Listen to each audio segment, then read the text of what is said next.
Oke, jadi ini caranya untuk menghitung hasil yang diharapkan dari portofolio yang berisiko, ya. Jadi di sini kita mencontohkan 4 perusahaan, yaitu Wijaya Karya, BRI, Karn Popkan, dan Davo. Nah, sekarang harga per lembarnya Wijaya Karya itu 200 lembar, Rp200 per lembar. Bank BRI Rp350 per lembar. Karn Popkan itu Rp400 per lembar, sedangkan Davo Mas itu Rp500 per lembar. Terus rencananya kalian akan membeli jumlah lembaran 150 lembar Wijaya Karya, 120 lembar Bank BRI, 100 lembar Karun Popkan, dan 50 lembar Dafumas. Ya, terus pertanyaannya, ini dapatnya dari mana ini? Ya, modal pembelian dapatnya dari mana?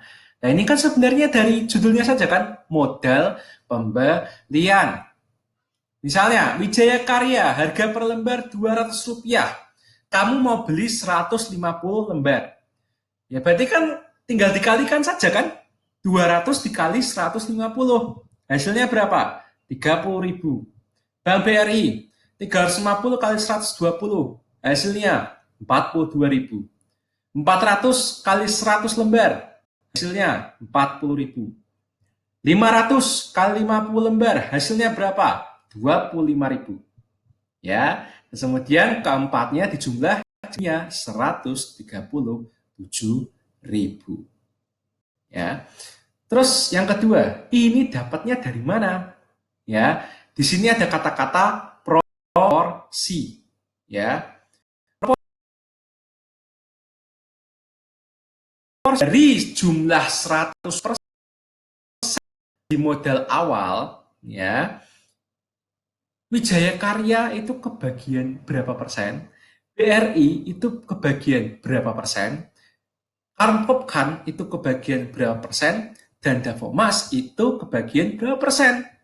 Ya, makanya di sini ya kalau kita lihat ya, angka Rp137.000 itu setara dengan satu. Satu di sini maksudnya adalah utuh alias 100%. Ya. Berarti kalau ditanya, oke, berarti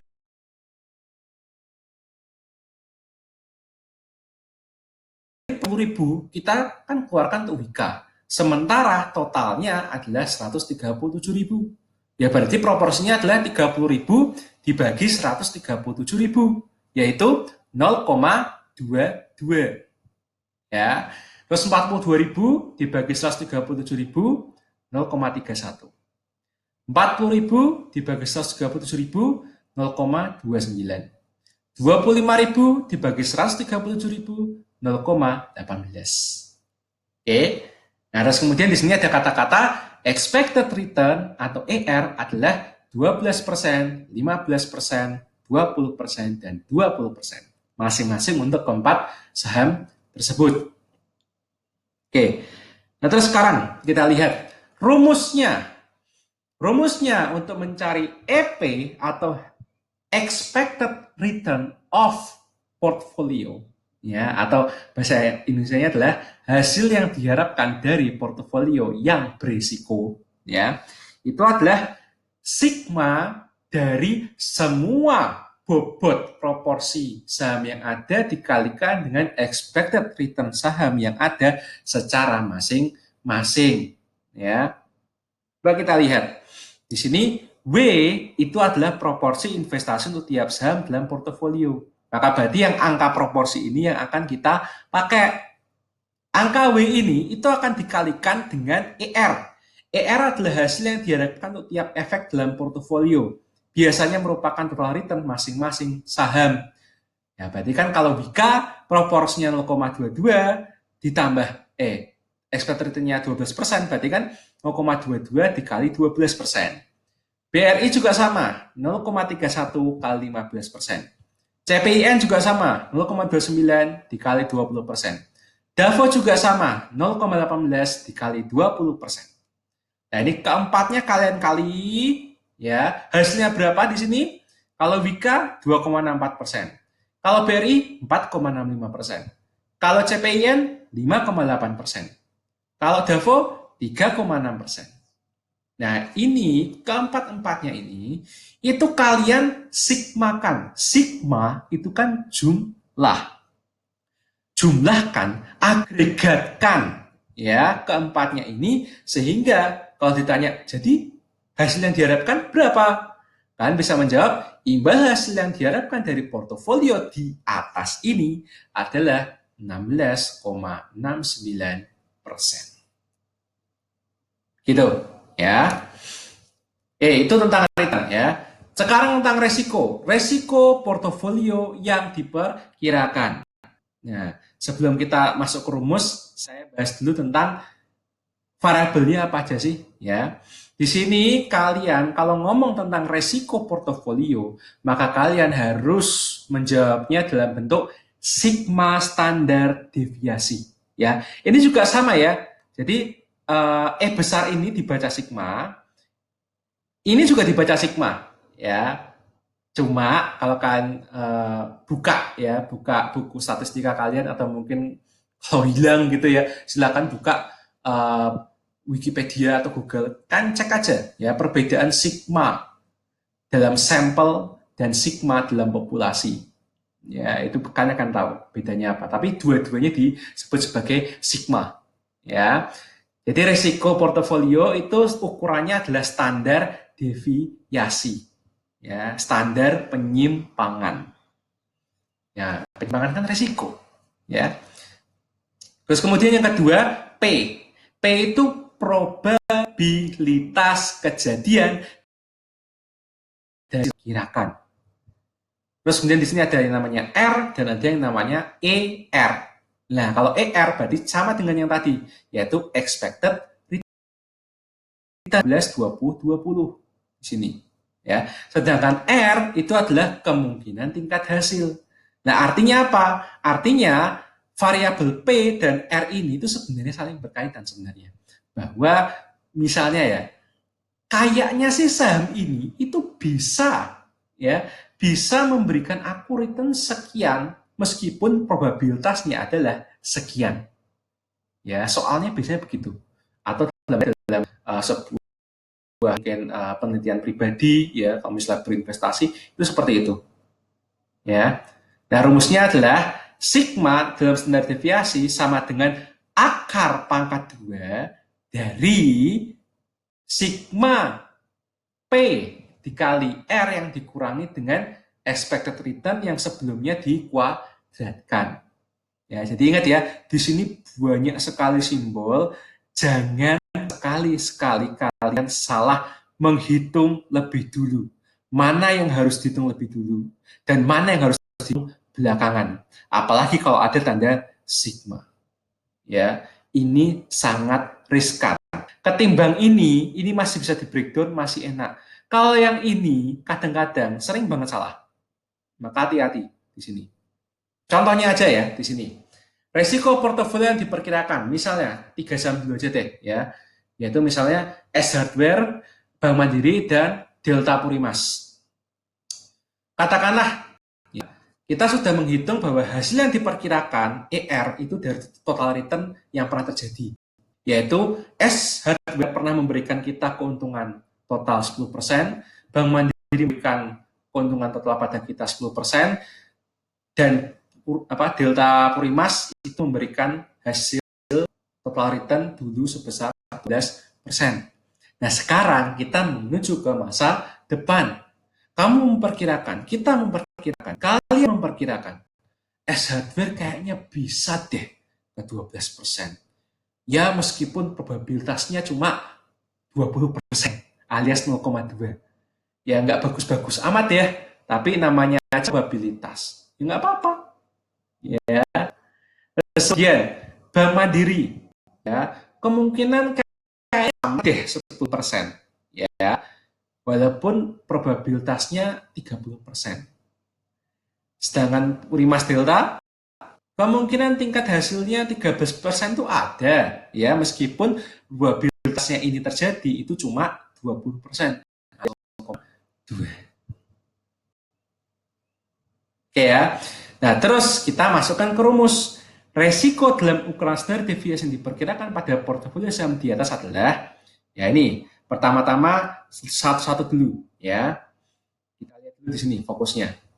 Aces 0,2 kan sebagai probabilitas. Masukkan di sini. Dikalikan dengan, tapi ini jangan dihitung dulu ya. Ini dianggurin dulu. Yang harus dihitung dulu itu adalah yang ada di dalam kurung. Yang dalam kurung itu adalah R dikurangi ER. Berarti 12% dikurangi 10%. Berapa? 2% kan? Atau 0,02. 2 per 100. Sekarang 2 per 100 itu kalian kuadratkan. Berapa? 4 per 10 ribu. Ya kan? Hasilnya adalah 0,0004. Nah, ini 0,0004 itu kalian baru kalikan dengan 0,2. Nah, itulah bagian untuk S hardware. Setelah itu ditambah dengan varian dari BMRI. Ditambah lagi dengan varian delta mass. Ya. Nah, terus nanti kalian punya hasilnya SS berapa, hasilnya BMRI berapa, hasilnya delta mass berapa, ya. Jadinya adalah 0,01%. Tapi ingat, 0,01% ini itu masih harus di akar pangkat kuadrat. Ya, akar pangkat kuadrat sama dengan 1%. Kalau kalian bingung, berarti kan 0,01 itu kan 1 per 100 kan, ya kan? 1 per 100, tapi di sini ada persen. Berarti 1 per 100 dikali 1 per 100. 1 per 10.000. Nah, 1 di akar pangkat kan 1. 10.000 kalau di akar pangkat 100. Berarti 1 per 100 sama dengan 1%. Ya. Kalau kan nggak mampu, ya udah kalkulator. Ya. Itu aja. Memang ini susah. Ya. Tapi saya ingatkan, ini gampang. Kalau kalian sudah masuk ke mata kuliah pasar modal, nanti akan banyak sekali model-model yang jumpalitan, ya istilahnya gitu ya. Macam Markowitz lah, atau bagaimana. Itu banyak.